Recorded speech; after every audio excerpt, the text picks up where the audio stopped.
தமிழ்நாடு ஊராட்சி செயலாளர்கள் சங்கம் மாநில மையம் சார்பில் கடந்த ஜனவரி 6ஆம் தேதி முதல் இன்று 11/1/2026 ஞாயிற்றுக்கிழமை 6வது நாளாக இளநிலை உதவியாளர்களுக்கு அளிப்பது போன்று ஊராட்சி செயலாளர்களுக்கும் ஓய்வூதிய பலன்களை வழங்கிட அரசாணை பிறப்பிக்க கோரி தொடர் ஆர்ப்பாட்டம். சென்னை சைதாப்பேட்டை பனகல் மாளிகை அருகே 6வது நாள் தொடர் போராட்டத்தில் கோஷங்களை எழுப்பி கோரிக்கைகளை முன்வைத்தனர். மேலும் போராட்டக் குழுவின் செய்திக்குறிப்பில் தெரிவித்திருப்பதாவது: ஊரக வளர்ச்சி மற்றும் ஊராட்சித்துறையில் உள்ள ஊராட்சி செயலர் பணியிடத்தின் முக்கியத்துவத்தினையும் ஊதியக்குழு பரிந்துரையில் உள்ள இதர முறையான காலமுறை ஊதியம் பெறும் ஊராட்சி ஒன்றிய அலுவலக உதவியாளர் பதிவரை எழுத்தர்களுக்கு தற்போது வழங்கப்பட்டு வருவது போன்று ஊராட்சி செயலர்களையும் தமிழக அரசின் உறுதியளிக்கப்பட்ட ஓய்வூதிய திட்டத்தில் இணைத்து அரசாணை வெளியிட வேண்டியும், கிராம ஊராட்சிகளில் ஊராட்சி செயலராக பணிபுரிந்து ஏற்கனவே ஓய்வு பெற்ற அனைத்து ஊராட்சி செயலர்களுக்கும் மாதாந்திர குறைந்தபட்ச ஓய்வூதியமாக ரூபாய் 15,000 வழங்கிட அரசாணை வெளியிட வேண்டியும், மேலும் பல்வேறு கோரிக்கைகளை வலியுறுத்தி ஜனவரி 6ஆம் தேதி முதல் 11/1/2026 இன்று 6வது நாளாக தொடர் போராட்டம் நடைபெற்று வருகிறது. எங்கள் கோரிக்கைகளை அரசு ஏற்கும் வரையில் தொடர் போராட்டம் நடைபெறும் என்று செய்தியாளர்களிடம் தெரிவித்தனர். ஜான் போஸ்கோ பிரகாஷ், மாநில தலைவர், தமிழ்நாடு ஊராட்சி செயலாளர்கள் சங்கம்.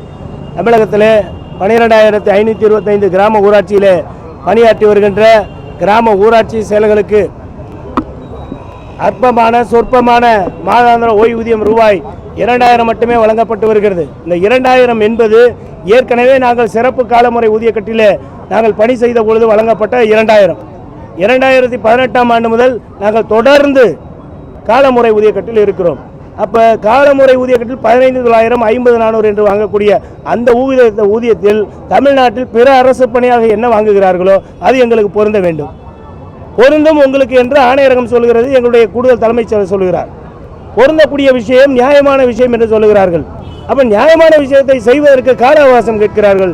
8 ஆண்டு கால அவகாசம் கொடுக்கப்பட்டு விட்டது. பொதுவான அந்த பென்ஷன் திட்ட அரசாணை வரும் என்று சொன்னார்கள், நேற்று வந்து விட்டது.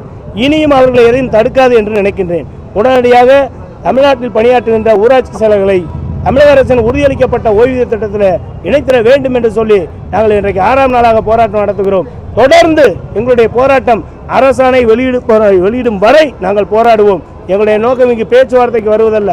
பல ஆண்டுகள் நாங்கள் பேச்சுவார்த்தை நடத்தி எங்களுக்கு அரசாணை வரவில்லையே. எங்களுடைய நோக்கம் என்பது அரசாணை பெறுவது. அதை நோக்கி நாங்கள் முன்னேறுவோம். 3 முறை எங்களுக்கு பேச்சுவார்த்தைக்கு அழைச்சி எங்களுக்கு கால அவகாசம் கொடுங்க. நாங்கள் கால அவகாசம் 2018 நாங்கள் கொடுத்துட்டோம். 8 ஆண்டுகள் ஆயிடுச்சுன்னு சொல்லிட்டோம். இப்போ இடையில கடைசி நடந்த பேச்சுவார்த்தையில் என்ன சொன்னாங்க, உங்களுக்கு பொதுவான பென்ஷன் திட்ட அரசாணை வந்தால் தான் உங்களுக்கு நாங்கள் ஃபைலே போட முடியும். நாங்கள் நேற்று வந்துருச்சு. ஸோ இனிமேல் அவர்கள் சொல்வதற்கு ஒன்றுமில்லை. அனைமாக விரைந்து அரசாணை வழங்குவார் என்று நினைக்கின்றோம். தடுப்பதற்கு ஒன்றுமில்லை. அரசு நினைத்தால் 2 நாள் 3 நாள் ஒரு அரசாணை போட்டுவிட முடியும். அதை நோக்கி நாங்கள் பயணிக்கிறோம். தொடர்ந்து இன்றைக்கு 6வது நாளாக போராடுகிறோம்.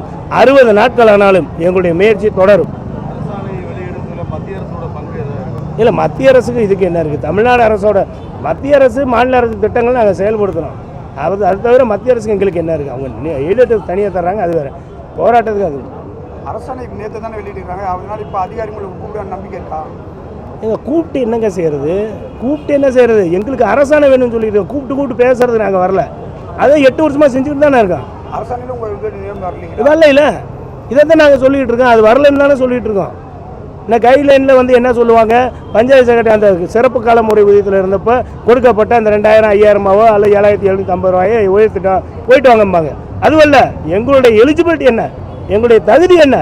இன்றைக்கு 10வது முடிக்காத பஞ்சாயத்து செக்ரட்டரி 600 பேர்த்த வீட்டுக்கு அனுப்பிச்சிருக்கீங்கல்ல. அப்போ எலிஜிபிலிட்டின்னு ஒன்று ஃபிக்ஸ் பண்ணியிருக்கீங்கல்ல. அது மாதிரி எலிஜிபிலிட்டி எங்களுக்கு பதிவுரை எழுத்தர் இல்லை. அந்த எலிஜிபிலிட்டியில் பே எலிஜிபிலிட்டியில் என்ன உலக கொடுங்கன்னு நாங்கள் கேட்குறோம். அதுலேயும் ஓய்வூதியம் கொடுங்கன்னு தான் ஃபஸ்ட்டு இப்போ கேட்டுக்கிட்டு இருக்கோம். நாங்கள் அதில் பென்ஷன் ஏகப்பட்ட விடுதல்கள் இருக்குது, அது வேறு. எங்களுக்கு வாழ்வாதாரத்திற்காக ஓய்வூதியம் தான் கேட்குறோம். நிதி எப்படி பிரச்சனை வரும்? அரசு கஜானாவிலேருந்து கொடுக்க போகிறதில்ல. ஏற்கனவே உள்ளாட்சி அமைப்புகளுக்கு அனுப்பக்கூடிய அந்த நிதியிலேருந்து தான் கொடுக்க போகிறாங்க. இதில் நிதிக்கு அதுக்கு என்ன சம்பந்தம்? எது தடுக்குது? கொடுக்கக்கூடாது என்ற மனதா? அப்படியும் இல்லை, கொடுக்குறாங்கிறாங்க. காலவாசம் இருக்கிறாங்க. 8 வருஷத்துக்கு மேலே எங்களால் கொடுக்க முடியாது. ஏன்னா 8 வருஷம் 8,000 ஊராட்சி ரிட்டையர்மெண்ட் ஆகிருப்பாங்க. எல்லாம் பாருங்கள், நாங்கள் எவ்வளோ வெகுவாக பாதிக்கப்பட்டிருக்கோம் பாருங்கள். மேலும் இந்நிகழ்ச்சியில் மாநில தலைவர் ஜான் பாஸ்கோ பிரகாஷ், மாநில அமைப்பு செயலாளர் வேல்முருகன், மாநில பொருளாளர் கே. மகேஸ்வரன், மாநில தலைமை நிலைய செயலாளர் வந்தவாசி வி சுரேஷ், மாநில அமைப்புச் செயலாளர் கிருஷ்ணகிரி டி செங்கதிர் செல்வன் உள்ளிட்ட 1000க்கும் மேற்பட்ட ஊராட்சி செயலர்கள் கலந்து கொண்டனர்.